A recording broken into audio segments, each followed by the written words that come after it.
Assalamualaikum warahmatullahi wabarakatuh. Selamat siang, pagi, sore, atau malam. Kenalkan, nama saya Barita Dava Pramudistika, mahasiswa Ilmu Hubungan Internasional Universitas Muhammadiyah Yogyakarta. Saya berasal dari mata kuliah Resolusi Konflik di Dunia Islam dengan dosen pengampu Bapak Suranondo di kelas B. Saya di sini akan mempresentasikan penugasan terakhir, yakni UAS, dengan judul Peran NATO dalam penyelesaian konflik sengketa Bosnia-Herzegovina dan Serbia di tahun 1992 sampai 1995. Baik, di sini saya akan mulai dari awal, yakni latar belakang konflik antara Bosnia-Herzegovina dan Serbia di tahun 1992 dan 1995. Nah, konflik ini merupakan konflik lokal, yakni antar penduduk Bosnia yang memang menginginkan kemerdekaan penuh bagi negara Bosnia sesuai dengan referendum yang memang masyarakat Bosnia ini luluhkan. Namun hal tersebut ditentang oleh etnis Serbia yang tidak boleh ada di sana, tidak boleh ada memerdekakan antara satu etnis. Nah, di sini dimulai di tanggal 6 April 1992, Bosnia-Herzegovina diakui dengan negara yang memang diakui dengan negara yang merdeka oleh masyarakat Eropa. Nah, sistem pemerintahan yang digunakan oleh salah satu demokrasi di Bosnia ini, yakni demokrasi parlementer.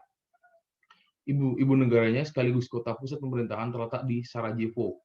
Bosnia terdiri dari persekutuan dua wilayah utama, yakni Republik Srpska. Nama negara yang sendiri terdiri dari dua kata, yakni Bosnia dan Herzegovina. Kata Bosnia diambil dari nama sungai, yakni Sungai Bosnia yang berada di Bosnia Herzegovina. Sedangkan Herzegovina dinisbatkan kepada Herzberg Stefanović, nama penguasa wilayah yang memang pada abad ke-15 hampir seluruh wilayah Bosnia berbatasan dengan daratan kecuali pesisir pantai Laut Adriatik sepanjang 20 km yang berpusat di kota Neum. Republik Srpska adalah suatu pemerintahan yang dibentuk oleh orang-orang yang memang berada di Serbia dan bertujuan untuk menandingi kekuatan etnis Muslim Bosnia yang ingin memisahkan diri dari Yugoslavia. Republik Srpska diproklamirkan pada tanggal 9 Januari 1992 dan telah memiliki benderanya sendiri. Nama awalnya adalah Republik Serbia Bosnia yang kemudian diganti menjadi Republik Srpska. Kondisi geografis di Bosnia-Herzegovina sebagian besar merupakan pegunungan dan sebagian masyarakat hidupnya hidup di wilayah pedesaan dan juga kota-kota besar yang berada di dataran rendah yang dikelilingi bukit-bukit, dan juga Bosnia memiliki sejumlah pemandangan alam yang berupa salju yang eksotis sehingga negara ini pernah menjadi tuan rumah Olimpiade musim dingin di 1984.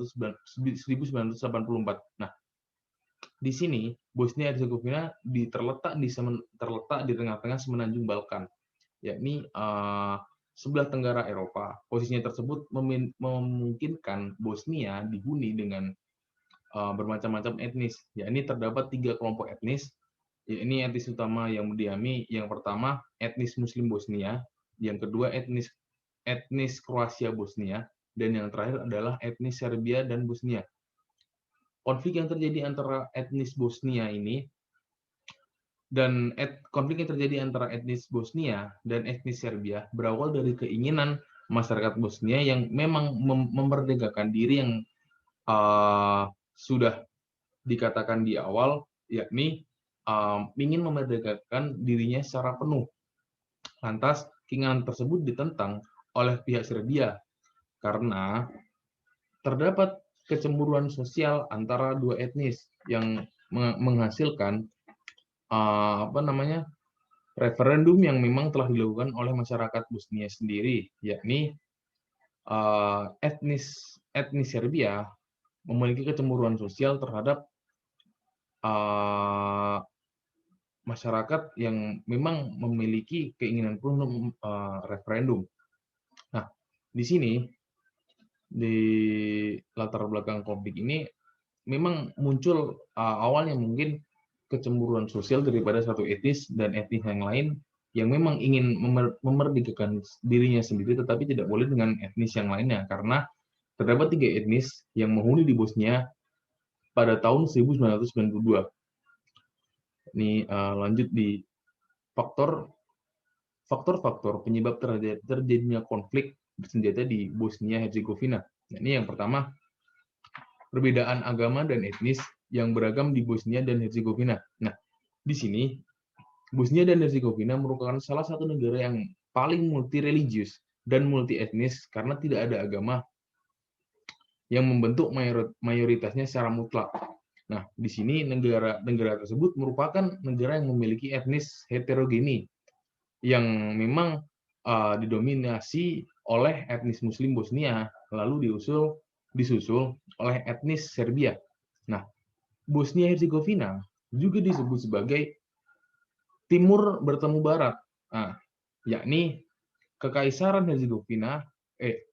Romawi kuno pecah belah menjadi Kekaisaran Romawi Barat yang memang penganut Barat, kebanyakan penganut Kristen Katolik, dan juga Kekaisaran Romawi Timur atau bisa disebut Bizantinum, penganut Kristen Ortodoks.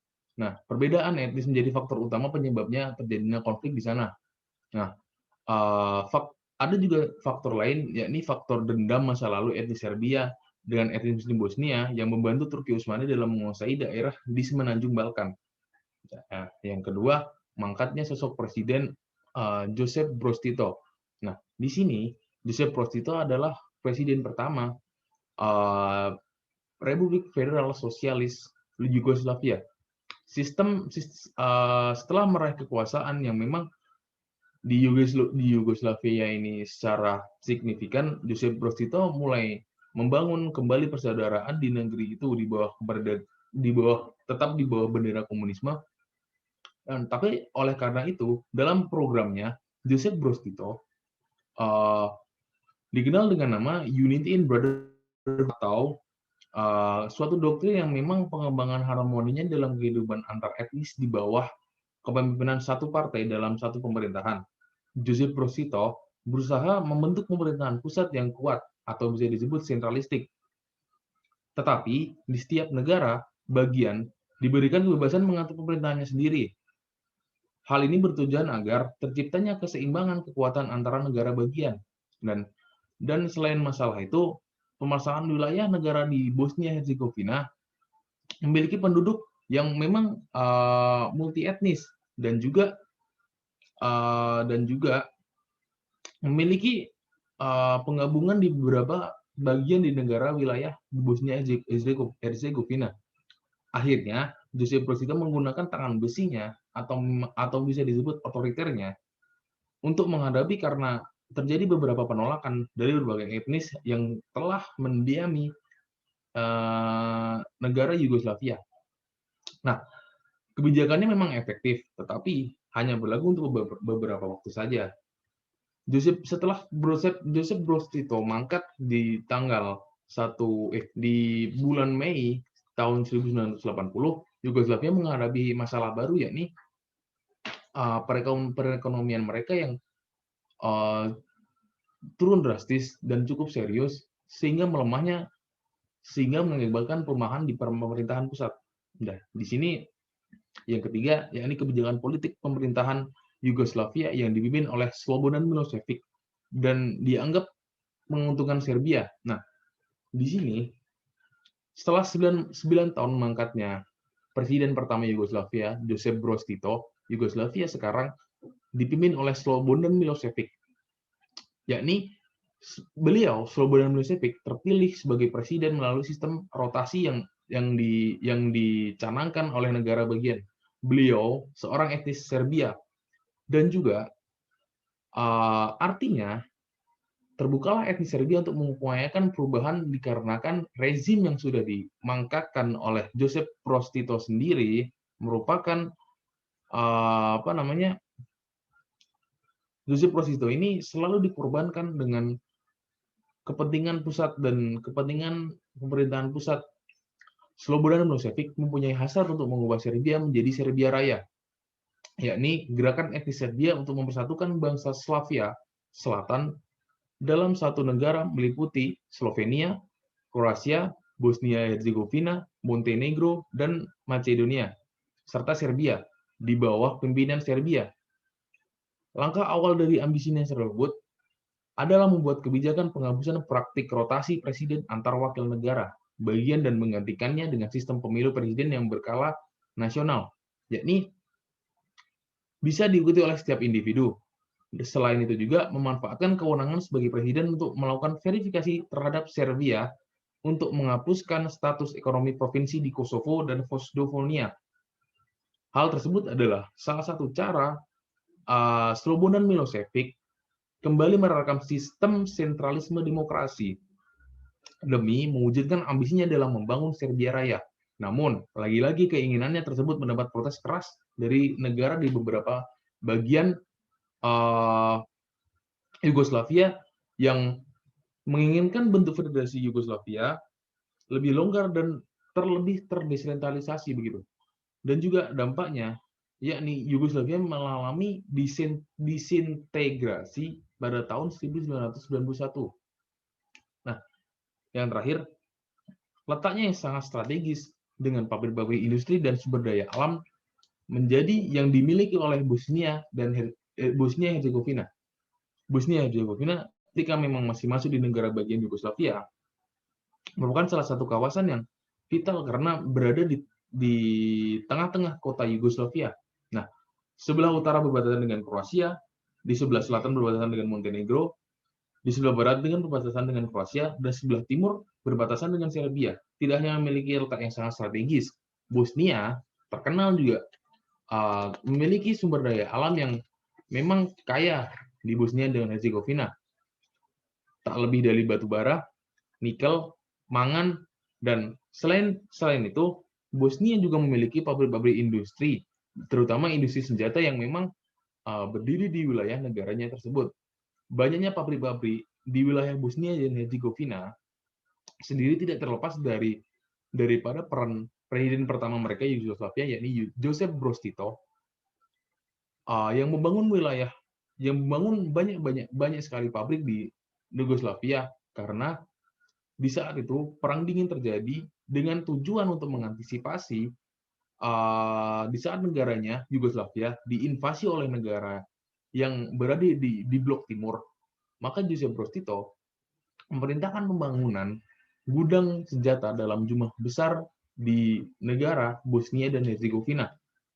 Itu mungkin bisa menjadi salah satu titik kunci mengapa letak Bosnia Herzegovina di sini sangat strategis, dan memang Josip Broz Tito memiliki akal yang memang sudah diatur mengapa mereka banyak mendirikan pabrik-pabrik senjata, terutama akibatnya Josip Broz Tito ini tidak ingin kalah perang dengan negara-negara yang ada di bagian blok timur di sini.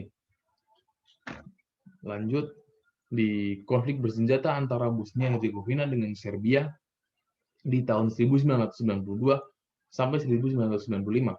Nah, Republik Sosialis Federal Yugoslavia adalah salah satu negara terbesar yang memang terletak di negara semenanjung Balkan. Yugoslavia tersusun dari 5 negara bagian, yakni Bosnia-Herzegovina, Macedonia, Kroasia, Montenegro, dan juga Serbia. Serta memiliki 2 wilayah otonom khusus, yakni Provinsi Kosovo dan Vojvodina, yang dulu merupakan bagian dari negara Serbia, yang sekarang di mana daerah otonom khusus tersebut memiliki kewenangan khusus untuk mengatur dan mengurus kepentingannya masing-masing.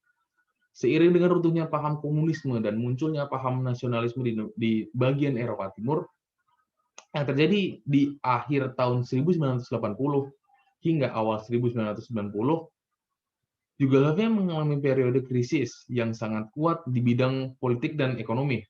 Hal ini menyebabkan perkembangan partai politik untuk mendukung kemerdekaan negara bagian keluar dari Yugoslavia ini semakin kuat. Keretakan Yugoslavia dimulai ketika negara bagian Slovenia dan Kroasia mengadakan referendum pada tahun 1991. hasil referendum membuahkan hasil. Sebagian besar rakyat Slovenia memerdekakan dan Kroasia menginginkan merdeka sebagaimana negara yang berdaulat dan terlepas dari Yugoslavia. Kemerdekaan dari kedua negara bagian tersebut, Kroasia dan Slovenia, akhirnya diikuti oleh negara di negara beberapa bagian Yugoslavia, yakni pada Maret 1992, hasil referendum tersebut sebanyak 2/3 atau 64% warga Bosnia dan Herzegovina memilih untuk merdeka dari Yugoslavia. Namun, hasil tersebut mendapat boikot dari Republik Srpska. Yang memang lagi-lagi Republik Srpska ini adalah suatu pemerintahan yang dibentuk oleh etnis Serbia yang berada di wilayah Bosnia Herzegovina yang bertujuan untuk menandingi kekuatan etnis Muslim Bosnia di parlemen Bosnia Herzegovina. Pemboikotan tersebut juga didukung oleh pemerintahan pusat Yugoslavia sendiri, dikarenakan referendum tersebut dikatakan tidak sah karena tidak mendapat persetujuan dari pemerintahan pusat, yang memang dicanangkan pemerintahan pusat tersebut memiliki power yang sangat kuat di negara Yugoslavia. Nah, konflik ini kemudian semakin besar dan mengingat adanya upaya dari etnis Serbia yang didukung oleh tentaranya sendiri dan presidennya, yakni Slobodan Milosevic, untuk melakukan pembersihan etnis terhadap etnis Muslim Bosnia dan etnis Kroasia di wilayah yang dikuasai oleh Serbia. Nah, di sini Slobodan Milosevic juga memerintahkan Radovan Karadzic dan juga Jenderal Ratko Mladic untuk membombardir salah satu kota, yakni kota Sarajevo, dan pengepungan tersebut berlangsung sekitar 44 bulan. Lamanya pengepungan tersebut akhirnya menjadikan konflik tersebut dan melahirkan konflik baru, yakni konflik senjata yang semakin besar di wilayah Bosnia Herzegovina. Masyarakatnya sendiri atau masyarakat Eropa memutuskan untuk mengakui Bosnia Herzegovina sebagai negara yang merdeka pada tanggal 6 April 1992. Sehari kemudian, Amerika Serikat dan PBB mengikuti masyarakat Eropa untuk memberikan pengakuan yang sama terhadap Bosnia Herzegovina. Dan juga pengakuan tersebut dengan harapan besar dapat menghentikan serangan-serangan dan kontak senjata yang sudah dilancangkan oleh Ratko Mladic dan juga Radovan Karadzic. Nah, di sini PBB sebagai representasi daripada masyarakat internasional pada bulan Mei 1992 menjatuhkan sanksi dan pengucilan terhadap pemerintahan pusat Yugoslavia. Sanksi ekonomi juga telah ditetapkan sejak Juli di tahun 1992, dan juga NATO dengan izin PBB mencanangkan agenda untuk melakukan pembersihan dan juga pengaplikasian terhadap di wilayah Yugoslavia tersebut. Namun, lagi-lagi, NATO ini dalam rangka pengawasan terhadap zona larangan dengan zona larangan terbang tersebut amat minim, sehingga Serbia dengan leluasa melanggar zona larangan terbang di atas wilayah Bosnia Herzegovina. Selain mekanisme penyelesaian sengketa menggunakan metode kekerasan, di sini yang dilakukan oleh PBB atau NATO dalam upaya penyelesaian konflik bersenjata, pihak PBB atau NATO juga menggunakan mekanisme penyelesaian sengketa secara damai, yakni seluruh jalur perundingan dan negosiasi ataupun mediasi di sini pernah dilakukan dalam perundingan yang disebut perundingan Sarajevo. Nah, perundingan Jenewa, perundingan Tylores, dan akhirnya pada bulan November 1995, Serbia dan Bosnia Herzegovina kembali berunding dan melakukan perjanjian di Dayton, Amerika Serikat, setelah gencarnya serangan udara NATO yang bertujuan untuk menghancurkan infrastruktur yang memang ada di wilayah Serbia. Perjanjian Dayton adalah nama perjanjian untuk menghentikan konflik bersenjata di Bosnia Herzegovina yang sudah berlangsung selama 3 tahun terakhir. Dan isi perjanjian Dayton ada sekitar lebih dari 10. Jadi yang pertama, Republik Bosnia Herzegovina tetap berdaulat dengan perbatasan wilayah yang ada sekarang yang diakui secara internasional.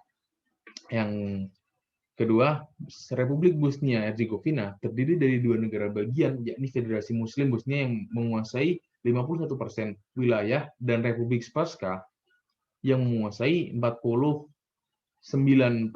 atau sisanya di wilayah Bosnia Herzegovina. Yang ketiga, tiap bagian itu memiliki presiden dan parlemen sendiri. Yang keempat, pemerintahan pusat di Sarajevo bertanggung jawab atas politik luar negeri, perdagangan luar negeri, bea cukai, migrasi, kebijakan moneter, penerapan ketentuan internasional, komunikasi, transportasi, dan serta kontrol antar lintas udara. Nah, yang kelima, parlemen akan terdiri dari yang bisa disebut 2 kamar, yakni majelis tinggi dan majelis rendah. Yang keenam, ibu kota adalah Sarajevo, berada di wilayah Federasi Muslim Bosnia. Yang ketujuh, pemilihan umum yang bebas dan adil akan dilaksanakan dalam 6 sampai 9 bulan bagi semua kantor wilayah di pemerintahan pusat dan bagian-bagiannya. Yang ke-10, pengungsi berhak mengklaim kembali rumahnya dan meminta ganti rugi. Yang ke-11, orang-orang yang dikategorikan sebagai penjahat perang berdasarkan ketentuan dari Mahkamah Internasional tidak boleh memegang jabatan resmi. Yang ke-12, konstitusi akan menjamin melaksanakan hak asasi. Yang ke-13, seluruh kekuatan asing yang masih ada kecuali pasukan PBB harus ditarik dari Bosnia Herzegovina sebelum 30 hari penandatangan perjanjian. Yang ke-14, zona pemisah seluas 2 km akan didirikan di kedua bagian garis gencatan senjata. Yang ke-15, kantung etnis Muslim Bosnia di Goredis akan disatukan ke dalam federasi melalui koridor wilayah yang aman. Yang ke-16, atau bisa yang terakhir, pasukan penjaga perdamaian NATO akan menggantikan pasukan PBB di Bosnia Herzegovina untuk memonitor gencatan senjata atau memonitor wilayah udara dan menerapkan banyak aspek dari kesepakatan damai. Nah, di sini terdapat beberapa jenis pelanggaran HAM berat yang dilakukan oleh Ratko Mladic. Tetapi sebelumnya perjanjian Dayton ini disetujui oleh para pihak, yakni yang memang perjanjian Dayton ini merupakan akhir dari konflik bersenjata yang terjadi di wilayah Bosnia Herzegovina dan telah berlangsung selama 4 tahun setelah konflik senjata berakhir, tidak serta-merta permasalahan di wilayah Bosnia dan Herzegovina berakhir. Hal ini disebabkan karena masih banyak para penjahat perang yang melakukan pelanggaran HAM waktu konflik bersenjata belum tertangkap. Nah, di sini dilanjutkan dengan jenis pelanggaran berat HAM yang dilakukan oleh Ratko Mladic terhadap etnis Muslim Bosnia dan juga etnis Muslim Kroasia saat terjadi konflik bersenjata di Bosnia Herzegovina di tahun 1992 hingga 1995. Di sini yang pertama, beliau Ratko Mladic pernah terlibat di perang Bosnia Herzegovina dalam konflik bersenjata yang terjadi di Bosnia dengan Serbia. Yang dilakukan Serbia terhadap etnis Muslim Bosnia dan etnis Kroasia adalah salah satu pelanggaran HAM yang terjadi seperti violence by commission atau pelanggaran yang tidak disengaja. Antara lain dapat terjadi dengan kualifikasi tindakan berencana, menghasut, memerintahkan, melakukan, membantu, dan bersengkokol. Pelanggaran HAM tersebut yakni yang dilakukan oleh Ratko Mladic pada saat terjadi konflik, yakni yang pertama pada tahun 1992, yakni genosida. Ratko Mladic telah membunuh sejumlah 294 korban jiwa pada 25 Juli 1992 dan menyebabkan kerusakan mental dan fisik dari ribuan etnis Bosnia dan etnis Kroasia. Yang kedua, kejahatan kemanusiaan yang terjadi di 1994. Di sini Ratko Mladic sangat sekali yang sudah diperintahkan dari Slobodan Milosevic. Di sini Ratko Mladic terus membombardir daripada warga sipil dan etnis di wilayah Bosnia dan Kroasia. Yang ketiga, di tahun 1995 Ratko Mladic melakukan jenis pelanggaran HAM, yaitu kejahatan perang. Yang selanjutnya, mekanisme penegakan hukum terhadap Ratko Mladic yang tertangkap pada tahun 2011. Bisa dibayangkan selang antar waktu 1992 hingga 1995, akhirnya penjahat tersebut yang bisa dikatakan sebagai Ratko Mladic ini akhirnya tertangkap di 2011. Nah, penegakan hukum menurut Jimli Ashidik adalah proses dilakukan upaya tegaknya atau berfungsinya norma-norma hukum secara nyata sebagai perubahan perilaku dalam lalu lintas atau hubungan hukum dalam kehidupan bermasyarakat dan bernegara. Nah, di sini hal penegakan hukum merupakan kejahatan internasional yang terjadi di beberapa macam cara, yakni yang pertama, melakukan International Criminal Court atau ICC.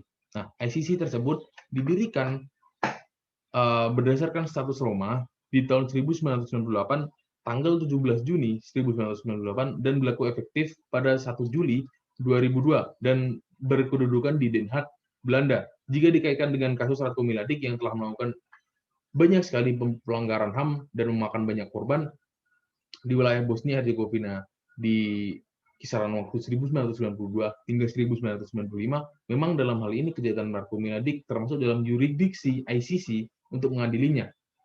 Ini lanjut yang kedua, melakukan pengadilan nasional. Penegakan hukum pidana internasional menggunakan hukum nasional bisa sering disebut sebagai indirect enforcement system atau penegakan atau bisa disebut hukum pidana internasional langsung dalam status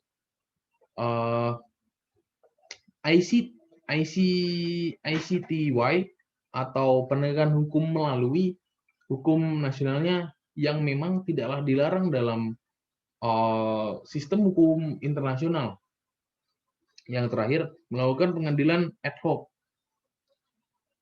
Nah, baik, di sini saya akan menarik kesimpulan daripada konflik yang terjadi di antara Bosnia, Herzegovina, dan Serbia di kisaran tahun 1992 hingga 1995. Nah, ini kesimpulannya. Pertama kali tindakan yang dilakukan oleh NATO di Bosnia Herzegovina adalah berdasarkan pada kondisi strategis atau kondisi krisis yang memang terjadi di wilayah Bosnia Herzegovina dan Serbia.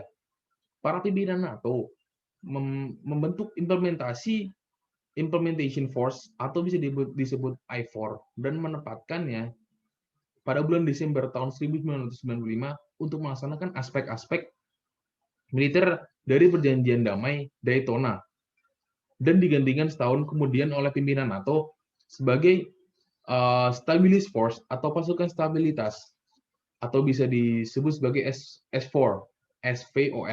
Nah, SVOR ini memiliki fungsi untuk membantu mempertahankan lingkungan yang aman dan memfasilitasi rekonstruksi di negara itu setelah perang pada tahun 1992 hingga kisaran waktu 1995. Keterlibatan NATO di Bosnia Herzegovina dimulai pada tahun 1992. Pada bulan Juni di tahun itu, Menteri Luar Negeri NATO menyatakan bahwa berdasarkan kasus per kasus, aliansi akan mendukung kegiatan pemeliharaan perdamaian di wilayahnya dan juga tanggung jawab konferensi keamanan dan kerjasama di Eropa kemudian berganti nama menjadi Organisasi Keamanan dan Kerjasama di Eropa. Pada tanggal 14 Desember 1995, setelah negosiasi di Daytona, Ohio, persetujuan kerangka kerja umum yang sudah dicanangkan oleh NATO untuk membentuk perdamaian dan ditandatangani di Paris, Prancis, dan perjanjian Daytona ini menetapkan Bosnia-Herzegovina sebagai negara tunggal dan sebagai negara yang demokratis pula. Dan bisa dikatakan Bosnia-Herzegovina bisa diakui sebagai negara yang multi etnis karena yang sudah saya jelaskan tadi, Bosnia-Herzegovina memiliki beberapa etnis di negara tersebut dan juga memiliki dua entitas, yakni Federasi Bosnia-Herzegovina dan juga Republik Srpska. Nah, terima kasih telah menonton atau mendengarkan presentasi dari saya.